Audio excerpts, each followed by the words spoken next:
my beautiful friends. Welcome to True Crime and Wine, where I, most of the time, drink water out of a wine glass. If you're new here, hi, hello, welcome. I am Sherilyn, and I am so glad you found me. If you're not new here, welcome back. Thank you for joining me every single upload.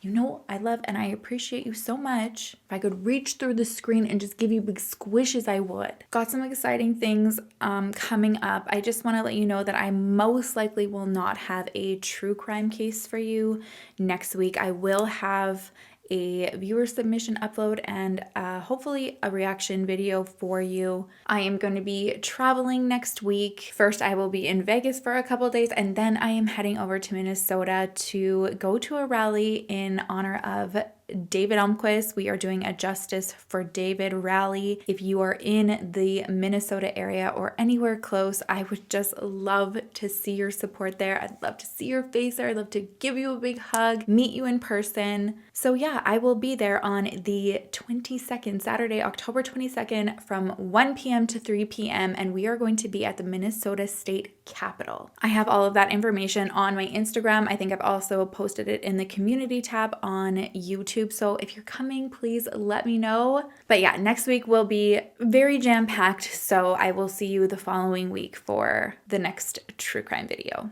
That being said, let's get started with today's. Before we do, I have a quick message for you.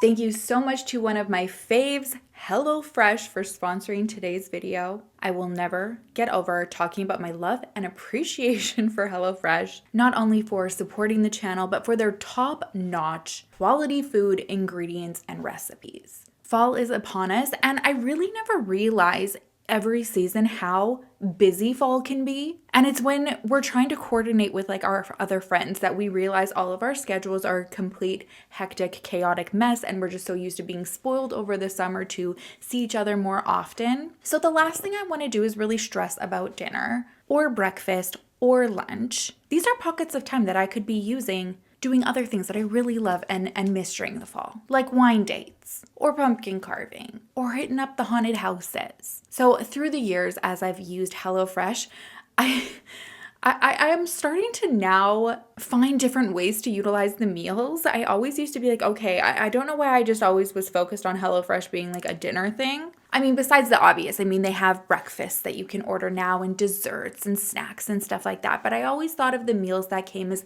strictly for dinner. But lately I've been cooking up certain meals as lunches and they stretch so far. For instance, this week we cooked up the teriyaki turkey bowl. I honestly had my phone in hand to order skip the dishes for lunch.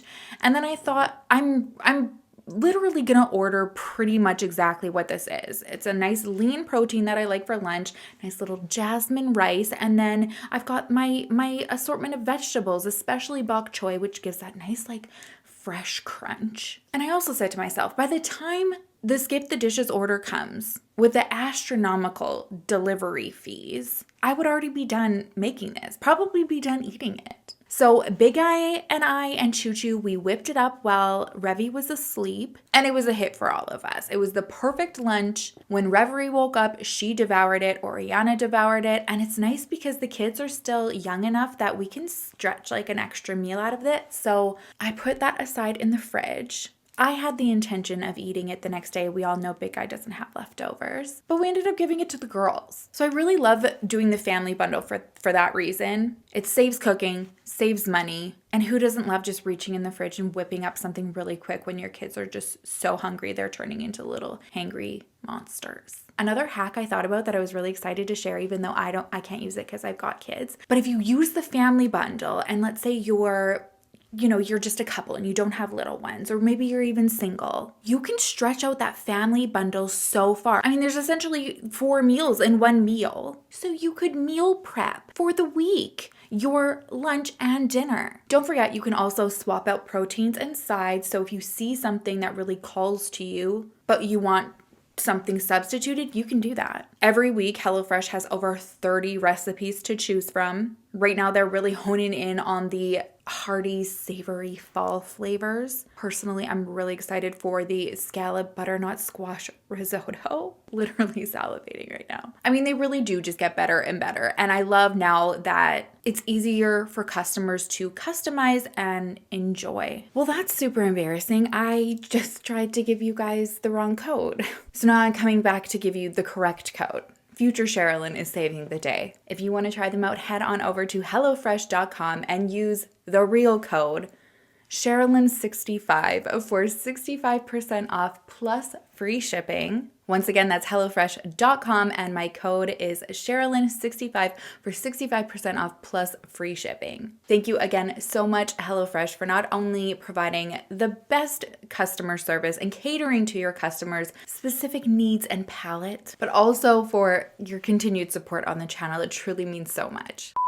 Okay, today's case I have been so consumed with. I have gone through so many scenarios in my head. I cannot even imagine what the family is dealing with and has been for the past 14 years because I'm new to finding this case and I haven't been able to rest my mind. Today we are talking about Skye Budnik, who is a 21-year-old woman, or was a 21-year-old woman back in 2008. She'd be 35 today, and she went missing on April 1st, 2008. She bought a one-way ticket from Hartford, Connecticut to Japan without telling any of her friends or family, and she has never been heard from or seen since. I was tagged on TikTok. I was tagged by Trackwife Mom Life. She brought me to this story, and I have been consumed ever since. Complete side note also, if you guys find something on TikTok that you want me to share, I think what I'm going to start doing is trying to incorporate some of those TikTok stories that I don't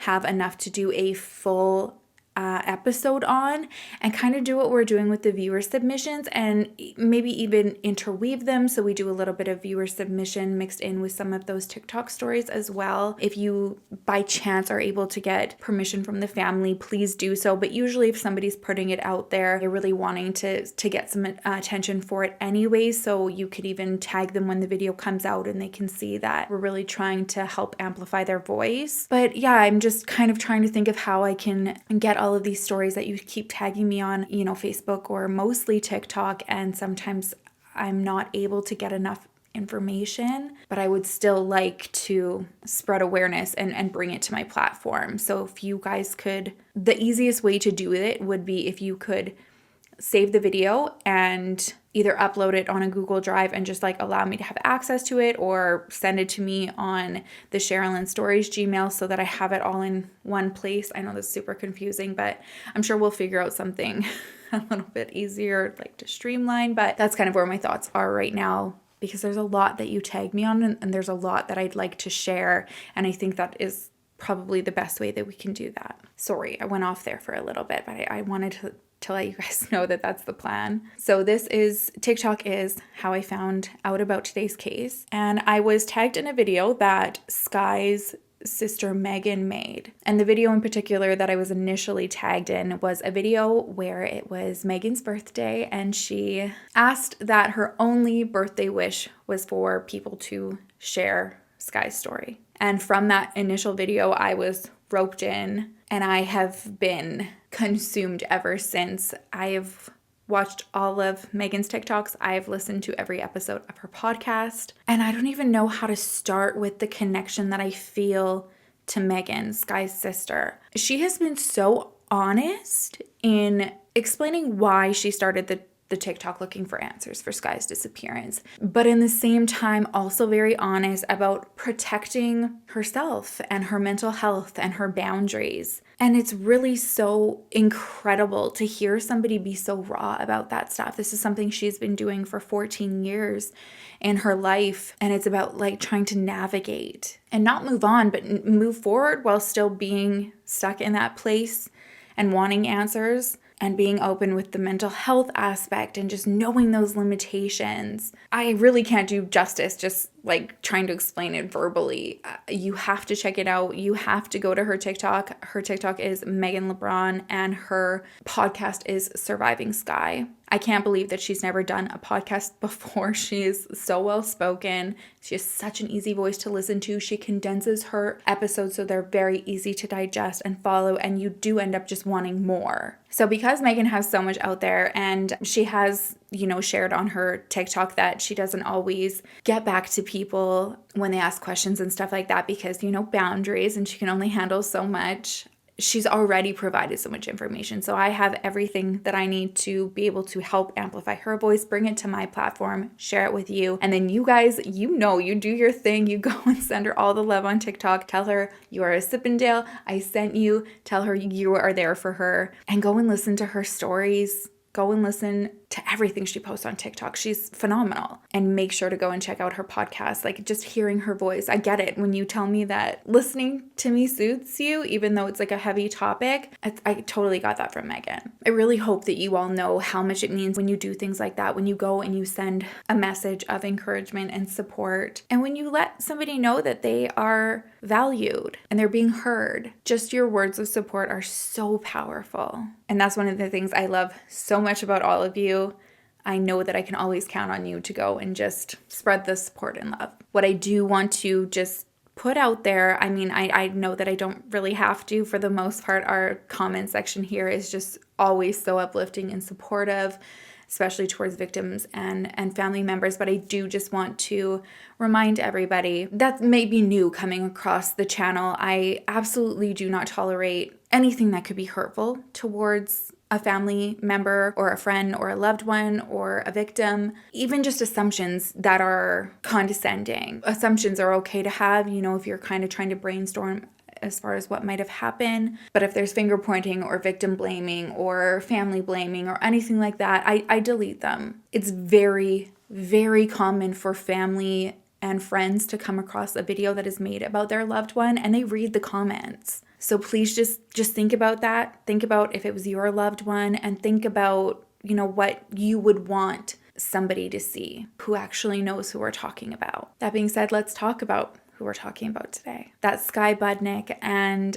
Skye was born on February 22nd, 1987. She was born into a family of 5. It was her mother, her father, her older brother Matthew, and older sister Megan, and then Skye. And Skye is described by her parents as the child that never gave them any problems. She never made waves. She was the one that her parents didn't have to worry about. It was like they sometimes worried about their son, sometimes they worried about Megan, but Skye was the one who just kept to herself, followed the rules. She was good. The family dynamic is something very important in understanding in the story. Skye's family in general was quite introverted. They liked to stay in their bubble, not overly expressive with emotions and feelings, which isn't, a negative thing. It's just how some people are, and this is definitely how the Budnicks were. Now, although not officially diagnosed, nobody in the family has been officially diagnosed, Megan says that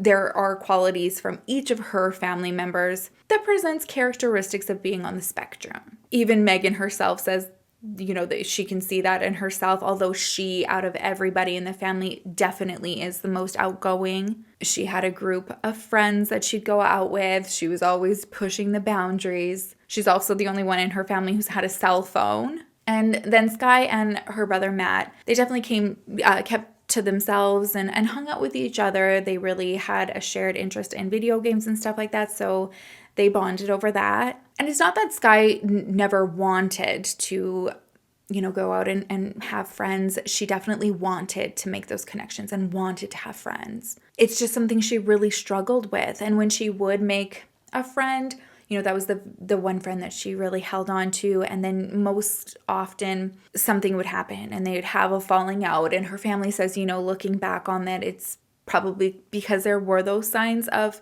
her being on the spectrum in some capacity and not being able to read social cues. So that, growing up definitely impeded on having close friendships. Now, painting the picture that Megan did, the family rarely went anywhere. There were family vacations, but if it was a very super high stress fiasco to get there. For context, she shared that if her father needs to even go to an appointment that is not in an area that he's very familiar with, he goes and he does a trial run and makes sure that he knows the route, knows what to do in case there is any traffic, gets a good feel for the surroundings, which is very fully relatable, especially for me when I have to go somewhere in like downtown Edmonton. Just thinking about right now, like sweaty palms, a little bit of a hyperventilating situation going on. I get it. So I guess what I'm trying to say is everybody for the most part was very content and comfortable at home. One thing Skye loved to do, while she was alone in her room was just surround herself by learning everything that she could about Japanese culture, specifically anime and manga. That was her jam. She even told her mom, she's like, Mom, one day I'm going to marry a Japanese guy and I want to go to Japan. This was another thing I think that brought some limitations to connections, because in middle school and high school, she didn't find a lot of people who shared the same interests as her. But when she got to college, that opened up a whole new opportunity to meet people who were interested in Japanese culture and anime and Japanese music. And her family was really excited for her because this was one of the first times that they saw that she was building, like multiple authentic friendships. Now, Skye went to Central State Connecticut University, which was about 15 minutes from her house, so she was still living at home. While attending school, she was also working part-time at a grocery store. And in school, she was studying international studies with a focus on Japanese, and her goal was to get into a program to study abroad in Japan. And like I said, that was a great opportunity for her to meet friends in class who were also doing the same, and her family was so excited for her. But Megan said that even when she saw the interactions between Skye and her friends when they would come over, there was something missing. Like she just kind of felt looking, from afar, that they still didn't really know who Skye was. And I mean, that could be a number of things. It could have been that those social cues were lacking. It could just be that she was protecting herself because she had already lost friends in the past. Or it just could be that she really didn't know how to open up at that moment because she didn't have a lot of experience with it. But for whatever reason, that was definitely something that Megan noticed, that there was something that she was holding back. So on March 31st, when Skye tells her mom that she's going to be going to stay with one of her new friends at her friend's dorm for a couple nights, her family was so stoked for her. They were like, yeah, go. This was her opportunity to get out of her shell, make those memories, have those sleepovers. And then, so the next day was April 1st. And Megan was at work. She was in the middle of actually taking vitals from a patient because she was doing a blood drive for the Red Cross that she was working for at the time. And she says all of a sudden she was hit with this really poor vision, this crippling headache. She stops what she's doing, goes to her boss. Her boss is like, okay, this doesn't sound right. You should probably go get checked out. She calls her mom and says, I'm on my way to the hospital. And her mom goes to meet her to make sure that she's doing okay. Just based on her symptoms and the condition that she was in when she arrived at the hospital, all of the professionals are, immediately all over her. They think that she's either having a stroke or an aneurysm. So they rush her in for a bunch of tests. It turns out when the test came back, everything was clear. So she was just sent home to go to bed. She's completely wiped out, drained. She goes to bed. The 2nd of April was pretty much just everybody keeping an eye on Megan, making sure that she was okay. Her mom specifically was very worried about her, and she still wasn't feeling right, but stayed at home. And then it was the next day after that, on April 3rd, she again goes back to the hospital, and she has to actually get fluid drained from the spinal that she had because she was leaking spinal fluid. So it was a pretty hectic, chaotic couple days where the family was very focused on Megan's health, not knowing what was going on. And because of this, everybody just kind of lost track of days. It was just all blending into each other. And it wasn't until the evening of the 3rd that Skye and Megan's mom asked Megan, have you talked to Skye? I haven't heard from her since her sleepover. She hasn't come home unless we're missing her. Megan hadn't heard from her. Their dad hadn't. Neither had their brother. And although her mom was concerned, again, she's feeling like she's living her best life. Skye is 21 years old. And so she didn't want to step on toes and call her friends and be like, hey, is Skye okay? She's an adult, right? And she couldn't just call Skye because Skye didn't have a cell phone. So she says, I'll give her this night. And if we don't hear from her, I'm just going to I'm going to be mom and call tomorrow and check on her. So on April 4th, the next day, she called Skye's friend that she believed that she was with, and her friend hadn't seen her. She finds out that they actually had no plans to get together and have this sleepover. And she said, well, maybe you're just misunderstanding. And it was our other friend that she was supposed to go see. So she gives her mom some other numbers to contact, and Skye's mom calls all of them, and nobody has seen Skye since the 31st of March. She's at work actually while she's making these calls and starts to get frantic, tells her coworker, I've got to go. Nobody has heard from my daughter. She rushes home and she calls a police officer and says that she needs to file a missing persons report on her daughter, that it's been, 4 days at this point and nobody's heard from her. While they're waiting for the police officer, it takes about two or 3 hours for him to arrive, and the family is just bouncing off ideas. As the minutes are going by, they're getting more and more uneasy. And Skye's brother remembers that she had used his computer quite a few times to log into her email. So he just decides to go downstairs, check his computer, and see if he's able to access her email. And sure enough, he was. Her passwords were saved on it. So they open up her email and they see she has booked a one-way ticket to Japan, and nobody knew about it, and she left on the 1st of April. So when the police officer arrives, they're already feeling so confused, like, this does not make any sense. This is not Skye, she hardly goes on sleepovers. The family really feel like traveling is quite a stressful situation. For her to just do this on her own and book this, like she had no experience or knowledge of doing something like this. Like, how did she do this? And when the police officer comes, they're trying to express this concern and confusion.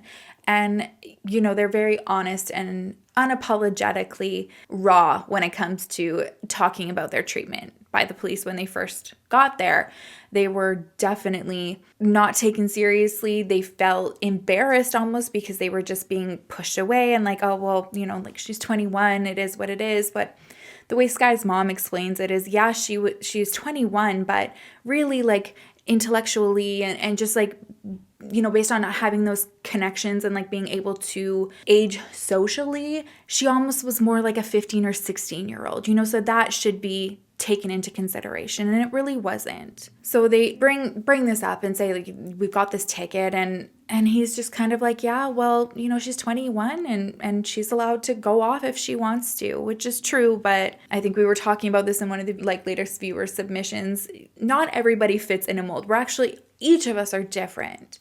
Each situation is different, no matter how similar you think it is. It really isn't, and it's not a one-size-fits-all when responding to these types of calls. And this is a perfect example of that. Yeah, on paper, she is a 21-year-old college student, but really behind the scenes, to those who really knew her, she wasn't. She was a lot less mature than what paper might tell you. And I think something else that should have also been taken into consideration in those really early hours is that another thing that they found in the email was a draft that was never sent out, but it was written to one of Skye's friends who she had recently had a falling out with.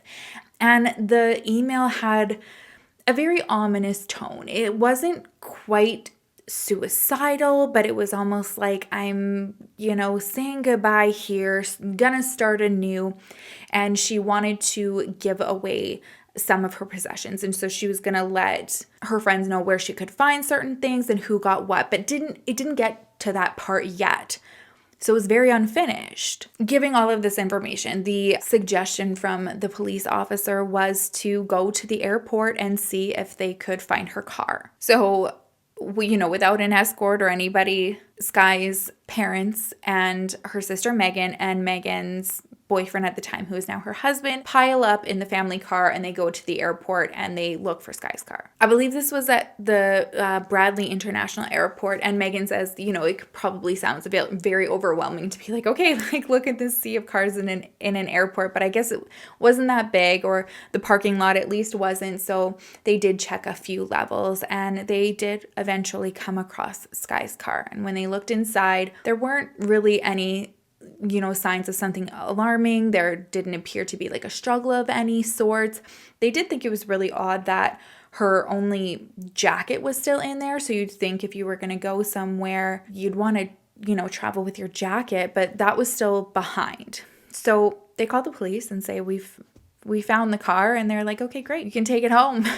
And that was pretty much it. So they drive the car home, and I can only imagine how confusing that might be, especially because in their mind they're thinking, something's gone on. Are you going to come and process it? Are we going to see if, somebody unidentifiable's fingerprints are in here that she would have gone with? But there was none of that. So the family took the vehicle home, and it wasn't long after that the police were able to confirm by speaking with the airport that, sure enough, on April 1st, 2008, Skye did get on her flight to Japan. She took the flight from Connecticut to Tokyo, and then from Tokyo, I believe she flew to Hokkaido. Now that they know that she's got on this flight, her car was at the airport, they start to go through her things, and they see that nothing is missing. Like, none of her clothes are missing. There's no bags packed.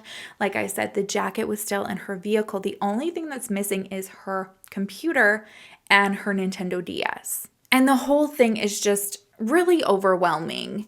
Did she not pack anything just based on her lack of a lot of travel? Did she not pack anything because she's speaking to somebody who's like, we are going to get you everything that you need, or I already have everything that you need when you get here? And those first early thoughts is, there's no way that Skye could have pulled this off on her own. And I mean, I would have to agree. I am a 36-year-old woman. Am I 36 or 37? Oh God, this happens every year. I'm quite sure I'm 36. Did I just turn 37? Hey Siri. If I was born in 1986, how old am I? Hey Siri. She hates me. Hello, Sherilyn. Oh, you know my name. If I was born in 1986, how old would I be? She hung up again. Hi, Siri. Siri? Hi, Siri. If I was born in 1986, how old would I be? Okay. I found this on the web for if I was born in 1986, how old would I be? Check it out. Okay, yeah, 36. We're good. Thanks, Siri. Now, the whole point of that was because I hate traveling alone. When I've got to get on and off flights and go to this gate and do all this, that's really overwhelming. If I was 21 years old, heck freaking no. Let alone if, my family described my, life and worldly experiences as, being somewhere around 16. Absolutely not. So, and it wasn't just she got on this flight from Connecticut and then flew to Tokyo. She had to do switchovers. And they find out through flight logs and her banking information that there was a transfer in DC. And when she got to DC, she withdrew $800 from her bank account. So at this point, that's kind of assumed that that's the money that she went with. However, there was still another $800 that was still left in her bank account. So, that's very unsure if she was thinking that she would have access to that money when she got to Tokyo, but she didn't. She would have found out very quickly that her debit card wasn't going to work out there. So when the family's finding all this and it's unfolding, Megan describes those really early emotions as impressed. She's kind of energized because, like I said, Skye is the last person on the planet that she would have ever thought to just go rogue and be like, you know what? I am going to Japan. I'm going out in the big old world and I'm just going to do the damn thing. And I'm not going to tell anybody. So she was, Megan was really ready to take on what the family needed for the next steps. And the police explained to the family that there's really not much that they can do in Connecticut because there's proof that Skye made it to Japan and that is nowhere near their jurisdiction. And when they call over to the embassy, they realize that you can't file a missing persons report in Connecticut. You actually have to physically go down to Japan to do it. So it quickly, becomes apparent that the family's going to have to go to Japan. And we've already talked about this. That's not, on the bucket list of the family to do. Besides Skye, she wanted to go to Japan, but the family doesn't like to travel, especially Skye's father. So it's decided that Megan and Skye's mom are going to be the one to go to Japan. But the first thing that they need to do is actually get a passport for Skye and Megan's mom. The story about getting the passport, it actually, I found it very relatable and also endearing, just to kind of give context into how the family is. And Megan says that since they needed to expedite the passport, the fastest that they could get it done was if they went to Norwalk, Connecticut. So still in Connecticut, but not really close to where they were living. And their father was like, well, I'm not going to let you go there by yourself since I'm not already going on the trip with you. So I'm going to take you there. And it was just, this whole trip and experience riddled with anxiety. But you know what? They do it. They get the passport. Oh, I think it's important to mention, because I had thought about this earlier when I was learning about the case. Skye had a passport, and she had one because she was hoping to get accepted in that studies abroad program. So she was, ready to go. And I think something that also falls into the whole study abroad program and probably correlates with what drew Skye to go to Japan was that when she applied to go to the studies abroad program to go to Japan, she was failing her grades at the time. So she wasn't accepted. And it was something that was really hard for her to deal with, which also kind of adds to that speculation. Did she just take matters in her own hands and say, I'm going to go study. I'm going to go study abroad and not do it with my education, but I'm just going to go and do it. So they get Megan and Skye's mom's passport. Like I said, it's decided that it's just going to be Megan and her mom that go. Like I said, her dad had a struggle with traveling. Plus, he also had some health issues that he was dealing with. So this was just like the best way to manage everything. I think the best that they thought they could. Now, getting the passport, even though it was expedited, this didn't happen, just overnight. Their mom's passport didn't come until April 9th. So Skye left on the 1st. It's been 9 days that Megan and her mom are able to get on the plane and go to Japan. Not to mention that they're not just going to arrive, at the drop of a hat. It takes 18 hours to get there. When they finally get there, they land in Sapporo. It is April 10th. And they felt almost a sense of, my interpretation was relief, because they weren't really taken seriously back in the US. But when they arrived in Japan, when they got off the plane, the ambassador of the embassy is there waiting for them. And right there in the airport, they bring them to, this little room. They refer to it as the interrogation room. And they went over everything with them there. They went through their statements. They said, we've already got this hotel and everything lined up for you. And they actually escorted them to the hotel. The frustrating part, though, is that when they arrived, it was a weekend and there really wasn't anything that they could do but wait, because the embassy was closed. And I couldn't imagine listening to Megan talk about this, the feeling of helplessness, especially because there's also a big culture shock that you're dealing with as well. One thing that they quickly realized was going to be problematic is they wanted to do whatever that they could to help the situation and help Skye, even though they have a huge limitation by a language barrier. So the ambassador tells them, until we're able to get the ball rolling on Monday, I have pre-printed all of these missing persons flyers with Skye's picture on it. The missing person flyer had English and Japanese written on it. And then he also gave them a script to show to people, as they're trying to give them the missing persons flyer, since they didn't know the language. Sounds like a good idea at the time, but they quickly realized that there are huge cultural differences. And being two women from America who did not speak the language, who are, quite frantic, Megan's mom said that, she couldn't help but cry as she's approaching somebody with the flyer and trying to hand them this script, looking for her missing daughter. So everybody that they would approach was very taken back, and they didn't even want to grab the flyer. They didn't even want to grab the script. And looking back, they understand that it is definitely part of the culture, because it almost felt like if they grab it, it kind of draws them into the search or whatever they're a part of. You're now taking something and you're committing yourself. And they didn't know what was going on. This person's crying. They're not wanting to grab anything and involve themselves in it. After trying to do this a couple times, they're realizing it's making people uncomfortable. But they see this McDonald's and they figure, okay, well, that's very familiar. It's homey. And in their mind, it was maybe because it's a McDonald's, there's somebody there that, speaks English and it'll be easier to communicate with them, and maybe they'll allow us to just even put the flyers at the till or hang them up somewhere. So they're standing in line waiting to speak to somebody. And while they're in line, of course, they're going to take that opportunity to talk to people. And so again, they try to offer the script and offer the missing persons flyers. And for whatever reason that day within the McDonald's, it was a very agitated crowd. And the person that they initially approached about this got very upset and uncomfortable and started to raise their voice. And then that kind of just turned into multiple people raising their voices and getting involved and yelling at them, and the people behind the counter physically coming out and kicking them out at the store.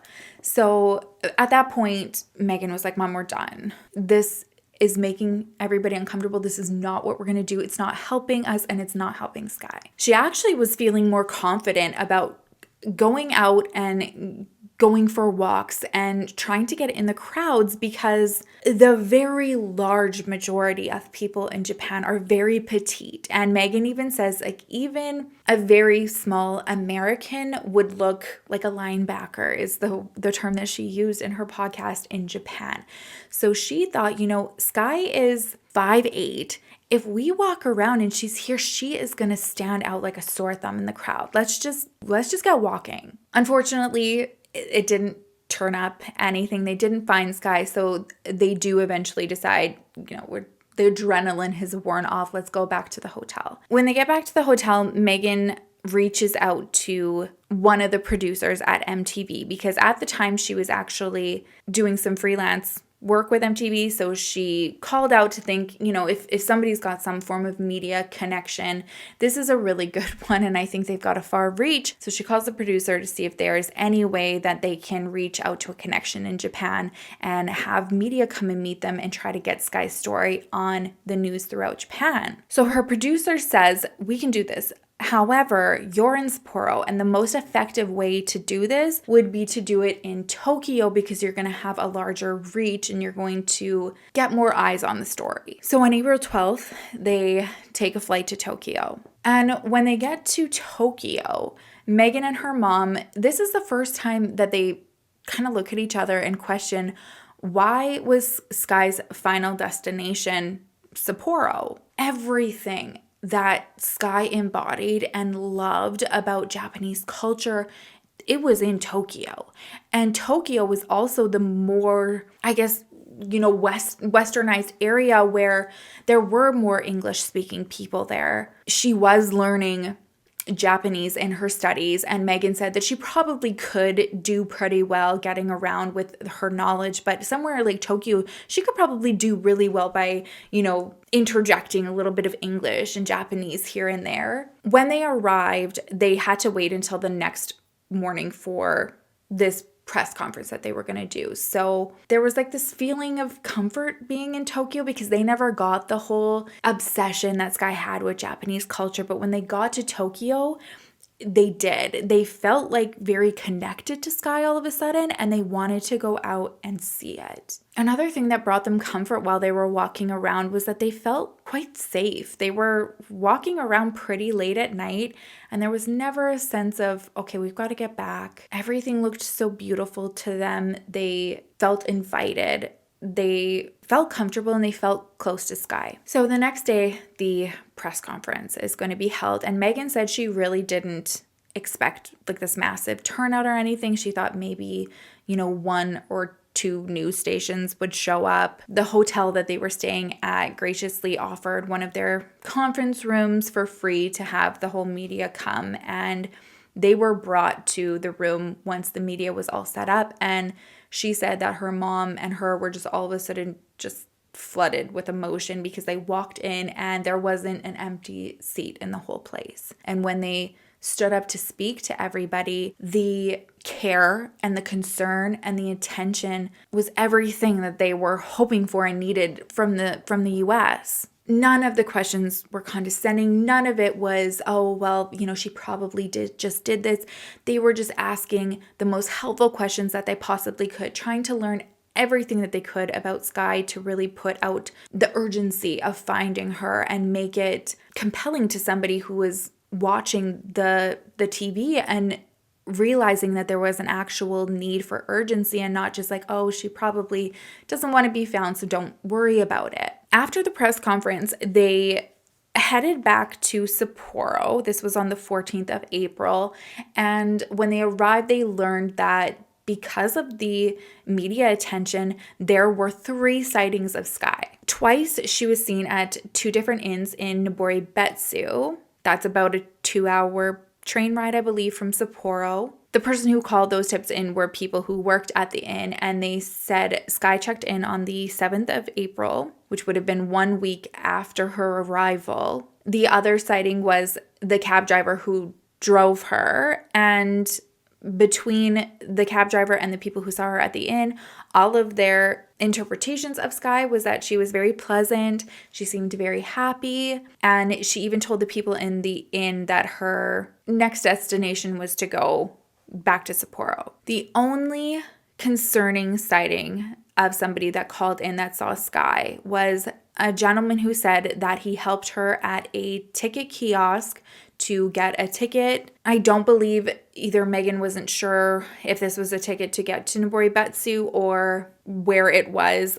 Everything kind of seems to blend into each other. I can only imagine. I mean, it's been 14 years and that's such a traumatic, chaotic time where things are just happening so fast. But this person said that he helped her at the ticket kiosk and she was crying. She needed help explaining what ticket she needed. Something that I do want to just put out there right now, because it was a thought that I had, and I've also seen it asked quite a few times on Megan's TikTok, and she's acknowledged, is some people have asked if she was headed to the city in Japan that is known for suicides, like known for where people go to commit suicide, and Noboribetsu is not where that was. I cannot pronounce it for the life of me. Let's see if good old Google can help us out. Okay, so that area is pronounced Aokigahara. So this location is nowhere near where Sapporo was. Sapporo is like way higher up on the map, and it's actually Aokigahara.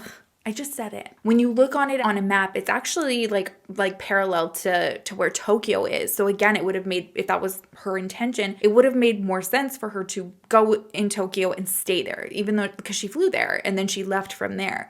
So if that was her intention, she would have just stayed in Tokyo and then traveled, next door. When her family finds out that she was at this inn in Noboribetsu, they asked the ambassador, okay, well, should we go there to this inn? And they were advised no, that they followed up with the leads, that they hadn't seen Skye since that initial sighting, and that it probably wouldn't do any good. And so looking back now, they wished they would have done things differently and that they would have gone, even if it would have just been to see the area or go to the inn and see maybe if any of Skye's things were there, but they didn't go. I think also based on the experience that happened with the flyers and not wanting to offend anybody and just take, advantage on these leads that they were getting, they just decided to take the advice and stay in Sapporo. By the time they wrap up the press conference and get these leads and then kind of find out that that's where the leads ended and that there wasn't really anything that they could do. They weren't familiar with the area. They're being advised not to go and search and go on their own. That hope and the adrenaline that they're running on at this point is starting to deflate. And those expectations Megan was having of finding Skye and being like, first off, like, oh, like you put me through so much, like, look what you did. But hey, good for you. Did not expect you to do this. Like, let's talk about it. That was starting to leave. And the thought of something happening to Skye and that they are going to probably be leaving Japan without her was starting to sink in. Because now they're realizing that when a family member goes missing, everybody else's world still continues. And if you have a job, your job doesn't wait for you. And they don't keep paying you to just go and search forever, right? They needed to get back to work. The family, admittedly, is not a family that has an abundance of money. They get by and there's no resources for them to just take off a year to try to find their loved one. And that's really painful to think about. It just, it hurts my heart. And it really puts into perspective how many people go through this. And it's one of the reasons why Megan has started to share her story on TikTok, because I know that there are a lot of even Sippendales who have lost loved ones and can probably relate to that. Or maybe you even have a missing loved one and you can definitely relate to that, of just being stuck in this limbo of the unknown and trying to move forward with your trauma and do the best that you can in life, and knowing like you have to make the best of your life, but still in the back of your mind, you don't have answers. So it got to the point where when their trip was up, Megan decided to come back home. She had to come back home, and their mom she couldn't leave. She needed to stay an extra week and just do what she could and not leave her baby. But ultimately there were no leads, and she also had to come home without Skye. And this is where they have been, like just coming home to Connecticut without her. So confused, going over the what ifs, going over the could we have done this? Did she go and meet somebody there? Is she safe? Is she going to reach out? What more could we have done? And they've been there for 14 years. Like I said, I can't even imagine what those 14 years have been like, because for me, it's been like 14 days where all of the scenarios are going on in my head. The belief is that based on Skye's lack of experience with traveling, especially abroad, she most likely had help. The family is as positive as they can be without actually having proof that she had help, but they have no idea who. Skye never spoke about meeting somebody online.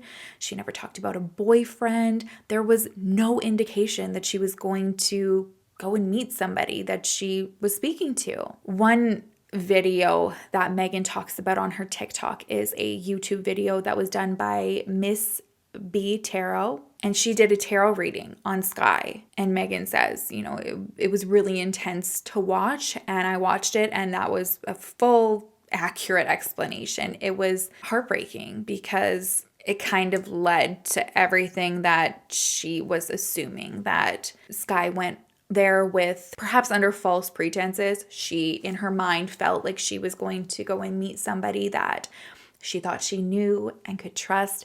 And when she got there, the situation was not what she expected. And the cards that were pulled were very dark. There also, I think, were a couple cards that were pulled that said that she was trying to leave a situation, which could have been the situation where she was trying to get this ticket and she was upset, like the only sighting of Skye being upset, and that again she was fleeing a bad situation and ended up in another bad situation. And those possibilities could be anything. I mean, Megan has gone through all of the scenarios. Did she take her life, or did she meet somebody and she was trafficked? Did she meet somebody and they took her life? There's so many questions, but there's never been another sighting of Skye, and her body hasn't been found. The family has spoken about a situation where they now believe that Skye attempted to do this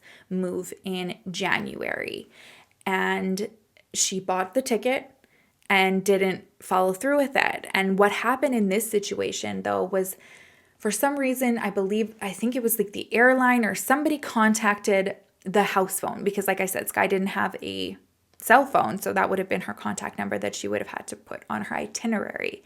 And I'm assuming the call probably would have been like, hey, you didn't get on your flight. And it was a call that Skye's mom got. And when she asked her about it, like, ticket to Japan, what are you talking about?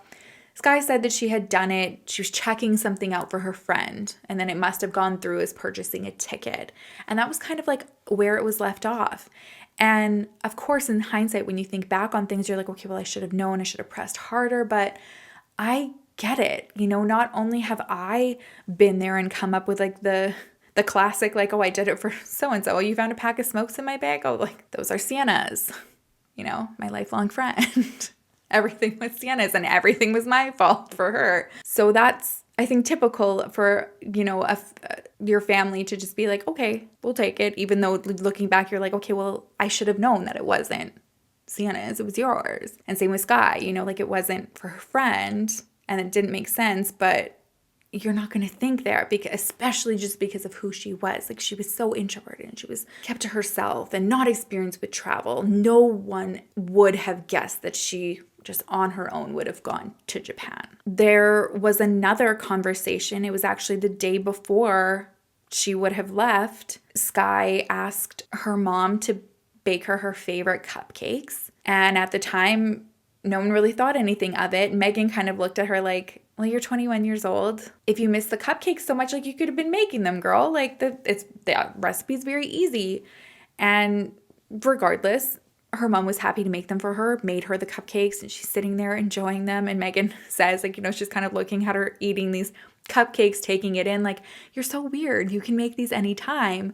And Skye just said to her, I just wanted mom to make them one more time for me. Again, you don't think like, this means that I'm leaving tomorrow and I'm going to Japan and you might not ever see me again. I actually came across a note that she wrote on her Facebook the year before she left, and it's just like a wow note to read. And who knows what the intention was, like if she even knew that she was leaving at this point, but I wanted to share it with you. So she says, let us remember the past that has gone, and let us look to the future while we keep the memory secure, and hope with that both we shall succeed. Or we could screw it all and run forward with reckless abandon, with no hopes or expectations, only acceptance. Either way, we live till we die, unless we're dead while we live. If we refuse life until death, then we have never been alive, and there is no way to buy back that lost time. But it is also not wisely to blindly accept. Without question, we are nothing. Without doubt, we are stripped of our will. Is this too deep for you? Would you rather accept ignorantly without question and be led in every direction, contrary to your own? Do you doubt these words? If so, good. But perhaps herein lies logic profound. Perhaps this small passage is a great work that cannot be explained by any, but can be interpreted by all. As long as it makes you think for yourself, that's good. And there you have it. I'll leave you with this one final thought. There is a potential for anything to exist. The trouble is searching and not finding it. So you can tell all that it does not. And I just thought, whoa, that's pretty powerful writing, first of all. But then given, what ended up happening, how long was this planned? This definitely, she does write at the very end that she wrote this just like off the fly, and this just came to her. And a lot of the comments were just that she was just such a fabulous writer, which she was, obviously, or is. But it kind of makes you think, like, was the plan to, like she says, run forward with reckless abandonment, no hopes or expectations, you're just accepting what's going to happen. And what did that mean? Did that mean like she was just going to start a new life in Japan? Has she? Is she still there? I'm telling you, you're literally going to be in the same place that I have been. So many scenarios. And we've got to find answers for this family, you guys. Something that does correlate with this post being written in 2007, and then Megan being actually able to get into Skye's Facebook quite recently. In 2001, she was able to get into Skye's Facebook and look in her messengers. And there was a lot of conversations in Messenger since she didn't have, text and stuff. So this is where she spoke to a lot of her friends. So it was the same year that this was written in 2007. And she's trying to sell off a lot of her things to her friends, seeing if they want to buy some of her, quite prized possessions. And people are asking her, like, why are you trying to sell this stuff? And she says, I'm trying to raise about $2,500. And the excuse she uses, again, was not to go to Japan. She told nobody. There wasn't a friend or anybody that she told about this. Her excuse for needing money was, she said that her parents were making her pay for her tuition and she didn't have an income, which wasn't true. I mean, she had a part-time job, but her parents weren't making her pay for her tuition or rent or anything. She had student loans that actually, like, her parents, after she went missing, were still paying for every single month for her because they won't declare her deceased. So this just, it just adds to the question, especially when it wasn't just obviously a fly by the moment decision. This was kind of starting to be spearheaded in 2007, and then very early in 2008 in January, she had that ticket booked,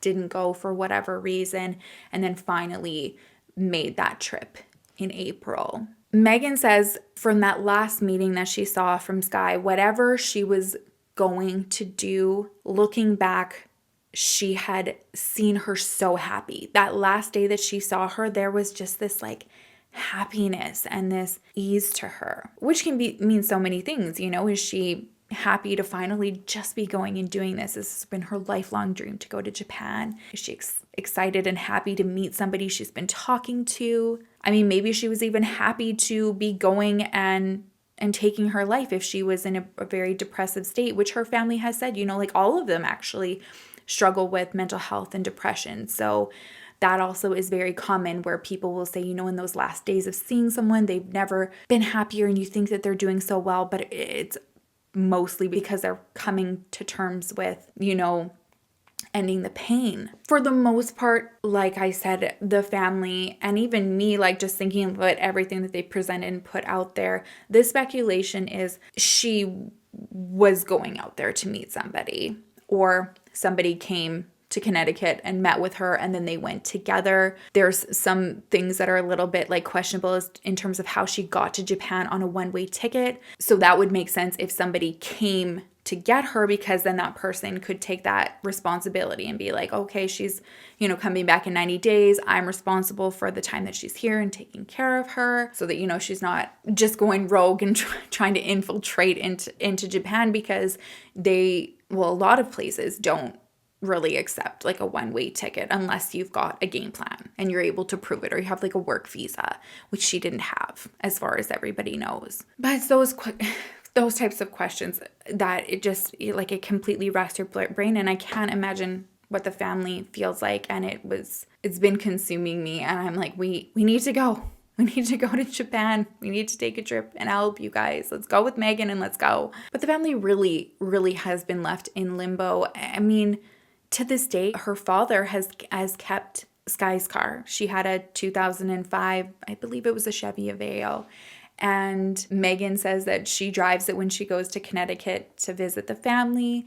And she tells her parents, like it is past its prime. It's actually dangerous now. Probably shouldn't have it on the road anymore. But Skye's father is like, no, we're going to keep it, and just keeps dumping money to it. It's like thousands of dollars to keep it just running. And he does, which is so heartbreaking. And the word that comes to mind is beautiful at the same time. That's very hard to understand, but those are the emotions that I want to hear something like that. And these are the types of things that Megan shares on her podcast and on her TikTok, and makes it so easy to love her and appreciate her rawness and relatability. She even talks about being in treatment for her trauma and how it was actually so agonizing and not helpful for her at all. Kind of just like had her reliving the trauma over and over and not able to grow speaking about it, and having TikTok and being able to reach people who want to hear her story and Skye's story and believe her,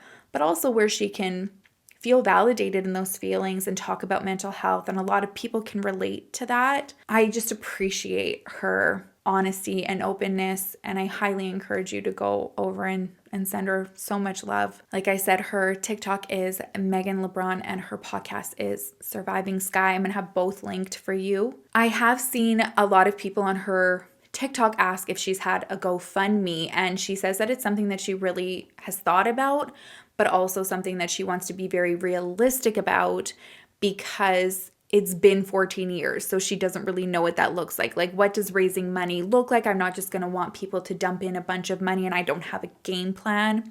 Her thoughts are that she probably would want to raise money to go back to Japan with a private investigator. She thinks that would probably be the most successful thing to do, and I totally agree. And then also to have a translator. So I have reached out to Megan to let her know that I also messaged a friend of mine who currently lives in Japan from Canada, and I've asked her if she might have any connections out in Japan and can help her out, or even, if she's able to do it or her husband is, and that, I'll take that cost so that burden is not as heavy on her. And then the GoFundMe could just be focused on a private investigator. Like I said, Megan is very open with not getting back to people as quick because she has those boundaries, which I totally admire. And I need to get better at that. So I did message her, but haven't heard back. But I know sometimes she sees things. So Megan, if you see this, I messaged you on your Saving Skye Instagram. If there is anything that you need from me, please let me know. Message me on there, email me. I am always available for you. Please also know that your family has consumed my mind. I will continue to pray and think about you, and just let us know if there's anything that we can do. All right, my Sippendales, that is it for me today. Go and do your thing. Go and spread love. Go and spread support. Go and listen to the podcast. If you like my voice and hearing me talk, girl, you are just gonna... I've been listening to the podcast on repeat because that's how much I like listening to Megan talk. You have to let me know what you think about it. I will keep you posted if I hear from Megan, and I'll let you know what our task is, what we need, what we can share, what kind of momentum we can bring to everything. I'd love to get Megan and her family back out to Japan and see what they can come up with. So share this, spread the word.